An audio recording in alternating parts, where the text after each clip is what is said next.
안녕하세요. 엄마표 영어 성장기입니다. Hello, my name is Sophie, and this is my mom, Monica. You all know that. And today, 안녕하세요. 엄마표 영어 성장기입니다. 엄마표 영어를 선택하시는 분들도 늘어나고 있지만 영어 유치원에 대한 수요도 보편화되고 있습니다. 오늘은 짧은 2주 동안이었지만 제가 체험했던 영어 유치원의 모습과 왜 영유가 아닌 일반 유치원을 선택하게 되었는지를 말씀드릴까 합니다. 각자의 선택이기도 하고 민감한 부분이라서 조금 말씀드리기가 조심스러운 부분도 있습니다. 영유의 선택이 옳았다는 분도 있고 오히려 시간과 돈 낭비였다는 분도 있고 두루두루 의견은 다양한데요. 큰딸은 고등인데 영유 나온 걸 바탕으로 영어를 무서워하지 않아요. 둘째는 영유 나온 게 비밀일 만큼 이과적 성향인데 국어와 영어 정말 못하는 중등입니다. 아마도 영유는 책가방만 메고 다닌 것 같아요. 추천해요. 큰 욕심 안 가지고 맘 편히 보내니 영어 읽는 것도 신기하고. 제 친구는 후회 중입니다. 영유는 책상에 있는 시간도 길고 숙제도 많다 보니 스트레스로 정서적인 문제가 좀 생겨서 공부머리 있는 애가 아니었는데 쓸데없이 애한테 스트레스만 줬다고 후회하더라고요. 전 아이 5세부터 영유 보낸 거 제일 잘한 사교육 중 하나예요. 예비고 1인 지금도 만족합니다. 여러분은 어떠신가요? 언젠가 교육 관련 카페를 둘러본 적이 있습니다. 중학교, 고등학생이 된 자녀에 대해서 후회되는 점이 있다면 무엇일까요? 라는 질문에 대해서 상당히 많은 분들이 영어 유치원에 보내지 않은 점을 후회하고 계셨습니다. 즉, 이 말은 고학년이 될수록 영어에 대한 고민이 많다는 것이겠죠. 그리고 영어는 아이들마다의 수준차가 굉장히 심한 과목이라고 알려져 있습니다. 오늘 영상에서는 영어 유치원 선택이 옳은 것인가 아닌가를 논하려는 것이 아닙니다. 엄마표 영어를 진행하는 중에 한 번쯤 생각해 볼 만한 것이기에 제 경험담을 담아보려 합니다. 위는 영어 유치원 학비에 대한 기사를 인용한 것입니다. 누군가에게는 부담스럽지 않을 수 있고 또 누군가에게는 부담스럽기도 한 금액임에 틀림없죠. 저에게는 후자였던 것 같아요. 영유를 입학하면 졸업과 동시에 초등 입학부터는 연계 어학원에 다녀야 하고 초등조차 사립으로 가는 경향이 많습니다. 즉 영유만 졸업하면 끝날 문제가 아닌 거죠. 딸 아이가 5살이었고 당시는 일반 유치원을 막 다니기 시작한 초기였습니다. 영어 유치원과 연계한 방과후에 보내면 어떨까 하는 마음이 들었죠. 영어는 엄마표로 진행하고 있으니 굳이 영유를 보내야겠다는 생각을 해본 적이 없었지만 방과후 호기심으로 동네 유명 영어 유치원을 방문하게 됩니다.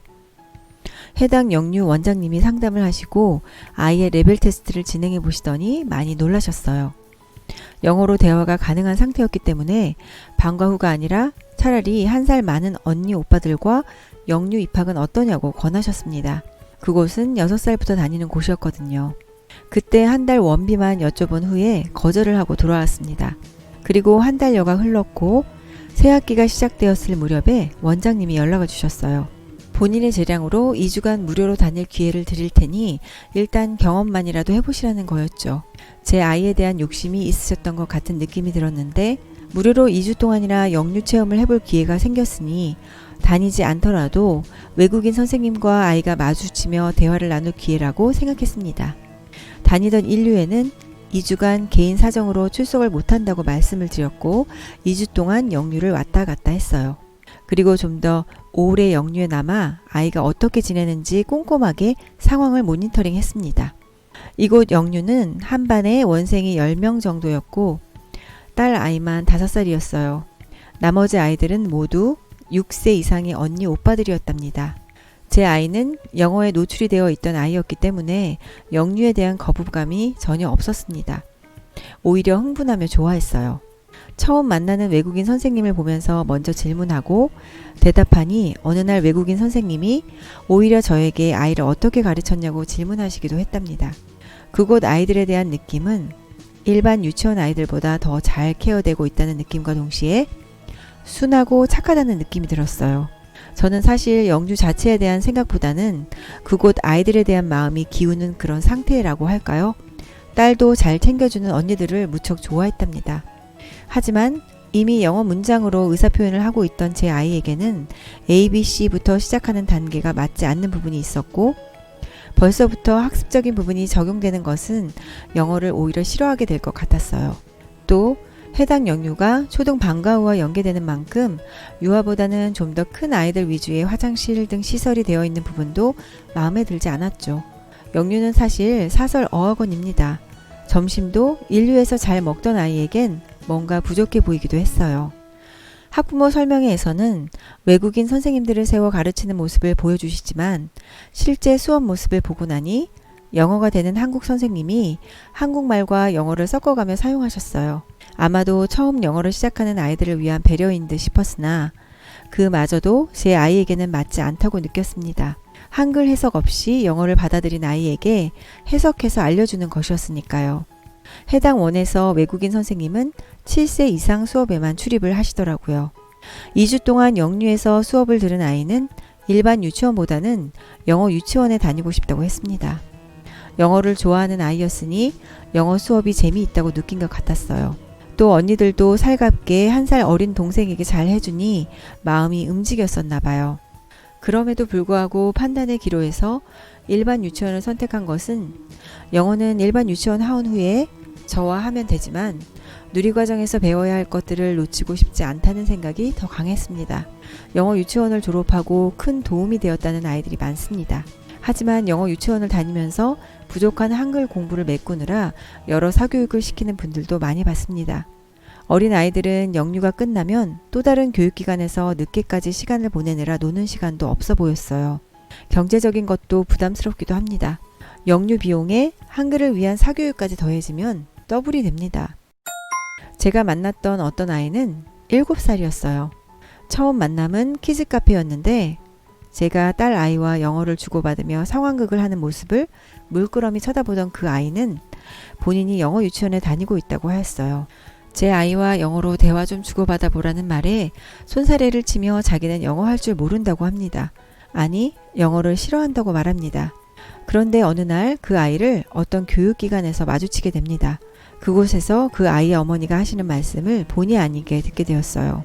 아이가 영유에서 한글을 쓰지 못하니 그 스트레스로 10개의 손가락 손톱을 다 물어 뜯었다고 합니다. 그리고 상담을 다녀왔다고 하셨어요. 어떻게 해야 할까? 그만두고 일반 유치원으로 옮겨야 할까 고민을 하면서도 영어를 영영 놓쳐버릴 것 같아서 그만두질 못한다는 말씀이셨어요. 너무 안타까웠습니다.